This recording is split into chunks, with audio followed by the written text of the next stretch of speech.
Alright mga amigos, walang kahirap-hirap na tinalo ni former World Heavyweight Champion Tyson Fury ang kanyang katunggali mula sa bansang Poland na si Mariusz Bak. Ito po ay kanyang tinalo sa pamamagitan ng 7th round TKO. Sa harap ng humigit kumulang 1,500 katao sa Max Muay Thai Stadium sa Pattaya, Thailand, isinuko po ng kanyang corner itong si Mariusz Bak matapos ang 7 round na paikipaggulpihan kay The Gypsy King.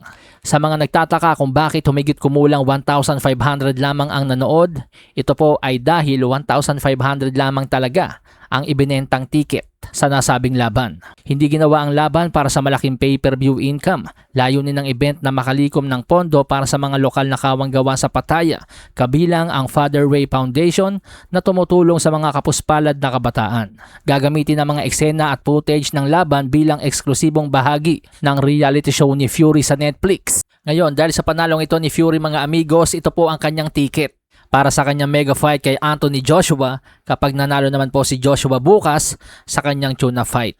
Samantala sa iba pang balita, finally nakapili na ng kanyang bagong koponan si LeBron James. Ang 41 anyos na 4-time MVP ay maglalaro nga po ng kanyang 24th season sa Philadelphia 76ers. Ito ay matapos siyang pumirma ng 2 taon sa halagang $8 million. Sabi ni LeBron, nakala niya last season niya na talaga yung nakaraang season.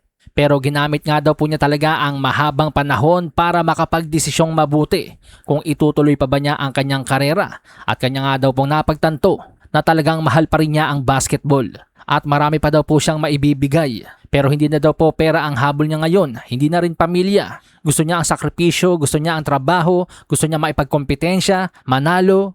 At higit sa lahat, maramdaman ulit ang saya ng panalo ng isa pang championship. Naniniwala daw po si LeBron na matutulungan niya ang Philadelphia 76ers na maging championship team.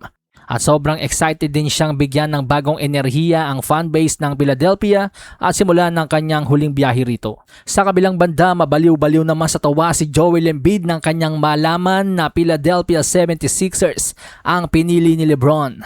Siyempre sa lakas nga naman ng balitang sa Miami pupunta si LeBron, sa Golden State, sa Cleveland. Hindi akalain ni Embiid na Philadelphia ang mapupusuan ni King James. Matagal din kasi talagang inasinta ni Embiid na maging kakampi itong si LeBron mula pa noong 2014, 2016 at 2018. Kaya naman tuwang-tuwa talaga siya ngayon. Winelcome na rin ng former Finals MVP na si Jaylen Brown ang paglipat ni LeBron sa Sixers. At syempre hindi po nagpahuli ang Sixers legend na si Allen Iverson sa mga natuwa sa balitang paglipat ni LeBron sa Sixers. Malasahin ang baraha, patunayan mo sa'kin ha. Sino man ang mabunot na kalaban, di ka tatakbo ha. Sa bayan